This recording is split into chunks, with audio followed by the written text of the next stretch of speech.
दूसरा पक्ष कहता है हमने कर्जा माफ किया। अरे चर्चा इस बात की होनी चाहिए कि 75 साल के बाद भी ये किसान कर्जदार क्यों है। कोई भीख नहीं मांग रहा आपसे कि उसको कर्जा के जरा सा माफ कर दिया, ऐसे दिखाया जाता है पता नहीं क्या कर दिया। सभापति महोदय, जब तक उसकी फसल का दाम नहीं मिलेगा तब तक उसकी स्थिति सुधर नहीं सकती।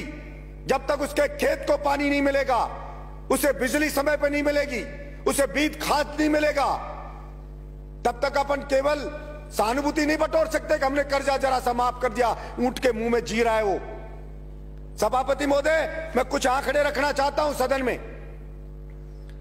1967 में आईएएस की सैलरी हुआ करती थी 250 रुपए, जो आज वो 3 से 3.5 लाख रुपया महीना हो गई है।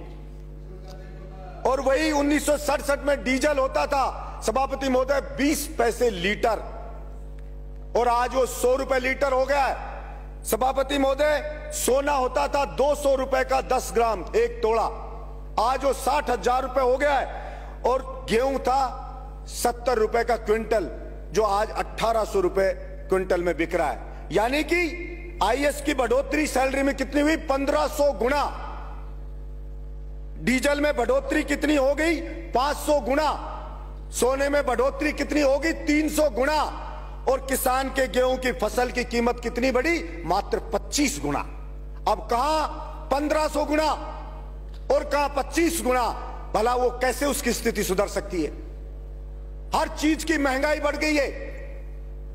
कृषि के उपकरण है, उनकी महंगाई बढ़ गई है, लेकिन उसकी फसल को नहीं खरीदती सरकारें। अब गेहूं पे 10% बढ़ाई है, 200 ये कह दिया 2110 रुपए। सभापति महोदय, हमारे मंत्री जी हैं, खुद किसान हैं, वो जानते हैं कि खर्चा गेहूं पे 1 बीघा का खर्चा किसान का आता है 1800 रुपया बीघा पे आता है। 18 जैसे एक जो क्विंटल पर 1800 और 18,000 रुपया 1 बीघा पे आता है। मात्र 10 क्विंटल के लगभग गेहूं पैदा होता है।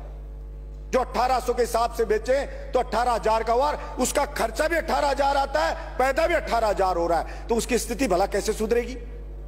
सरसों की फसल करो तो उसके ऊपर भी वही 11,000 के समथिंग खर्चा आ जाता है, और वो बिकती है तो वही 18,000 20,000, और कभी पाड़ा पड़ गया तो बर्बाद हो गया।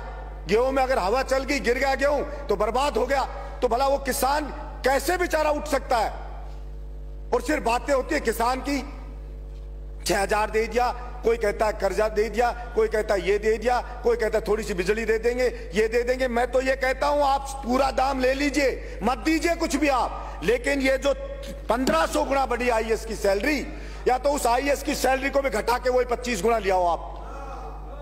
उस सैलरी को, उस किसान की जो बढ़ोतरी हुई है वहीं पे लिया उसकी को सैलरी को। अगर वो आईएएस नौकरी कर ले, और अगर आप में हिम्मत है किसी सरकार में कि घटा दे उस आईएएस की सैलरी, कहते किसान के बराबर रखेंगे, क्योंकि देश को आजाद इन किसानों ने कराया था। कोई आईएएस अंग्रेज भर्ती नहीं करे थे इंडिया के लोगों को, वो तो इन किसानों की बदौलत हो, इनके बच्चे फांसी पे लटके तब आईएएस बन रहे हम। लेकिन पॉलिसी बनती है तो वही आईएएस राय देते हैं सरकार को कि बजट नहीं है, किसान को पैसा नहीं दे सकते, किसान की फसल को नहीं खरीद सकते। मैं कहता हूं एमएसपी 2110 रुपए गेहूं की क्यों हो? इसकी एमएसपी उतनी करो ना जितनी उसकी गुजारा हो उसका, लेकिन उसमें कोई चर्चा नहीं होगी और कोई पैसा मिलेगा नहीं। और ये किसान सहन शक्ति है बेचारे की, सहन करे जा रहा सहन, ये उसकी ग्रेटनेस है कि वो सहन कर रहा है और मेरा देश महान कह रहा है। अब फौज में जाता था सभापति महोदय, उसका बेटा एक्सरसाइज करता था, फौज की भर्ती भी बंद कर दी है।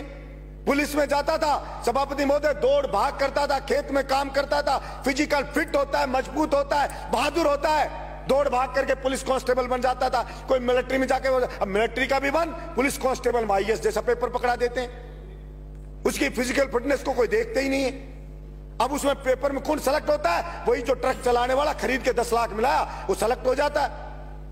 इसलिए सभापति महोदय, मैं आपके माध्यम से सरकार से गुजारिश करता हूं कि केवल किसान किसान बात करने से नहीं होगा।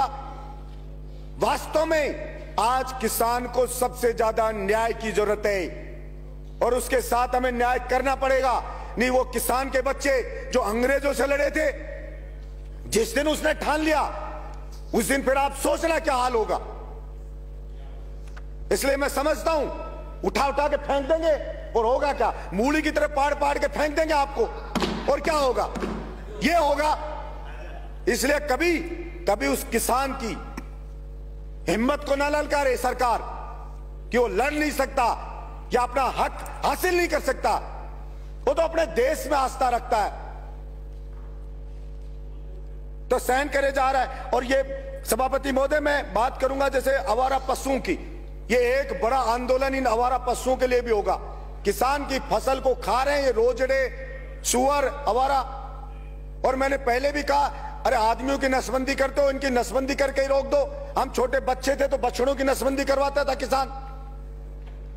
आवारा ये जब नंदी है उनकी नसबंदी कर दो। और गाय को अगर सच में बचाना चाहते हो, आप गौशाला में अनुदान देते हो, किसान को दो ना अनुदान कि वो घर पे गाय को पाले। हम अनुदान देंगे तो किसान की स्थिति भी सुधरेगी और हमारी गाय माता भी बचेगी।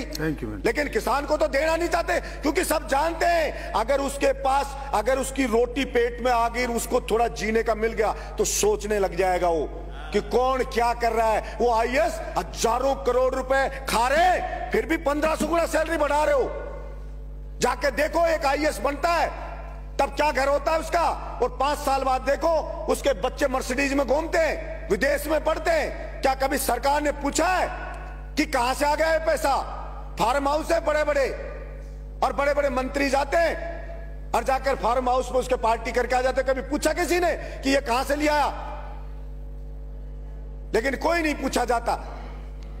इसलिए मैं आशा रखता हूं कि किसान के ऊपर रियल में कोई उसकी दशा सुधारने पर निर्णय होगा। धन्यवाद सभापति।